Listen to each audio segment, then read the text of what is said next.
ইসরায়েলে ballistic missile দিয়ে হামলা চালিয়েছে ইয়েমেনের যোদ্ধারা। গিনাটন শহরে চালানো ওই হামলায় একটি বাড়ি পুরোপুরি ধ্বংস হয়েছে। হামলায় প্রথমবারের মতো ক্লাস্টার বোম ওয়ারহেড ব্যবহার করা হয়েছে। রোববার খবরটি নিশ্চিত করেছে ইসরায়েলি সংবাদ মাধ্যম টাইমস অফ ইসরায়েল। হুতি বিদ্রোহীরা মূলত শুক্রবার ওই ব্যালিস্টিক মিসাইল হামলা চালায়। হামলা ঠেকাতে ব্যর্থ হয় ইসরায়েলি প্রতিরক্ষা ব্যবস্থা।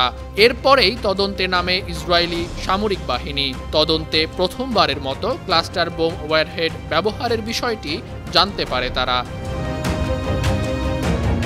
ক্লাস্টার বোমা মূলত একটি বিস্ফোরক অস্ত্র, যেখানে একটি বড় ক্যানিস্টারের মধ্যে শত শত ছোট বোমা বহন করা হয়। এটি আকাশ থেকে নিক্ষেপ করার পর বিস্তৃত এলাকায় ছড়িয়ে পড়ে। ছোট বোমাগুলো বিস্ফোরিত হয়ে ব্যাপক ধ্বংসযজ্ঞ ঘটায়। হুতির এই হামলার জেরে রোববার ইয়েমেনে বিমান হামলা করেছে ইসরায়েল। এ সময় ইয়েমেনি প্রেসিডেন্টের ভবনের কাছাকাছি হুতি বিদ্রোহীদের একটি মিলিটারি কম্পাউন্ড, দুটি পাওয়ার স্টেশন ও জ্বালানি ডিপোতে আঘাত হানে ইসরায়েলি বাহিনী। আন্তর্জাতিক ডেস্ক, বান টিভি।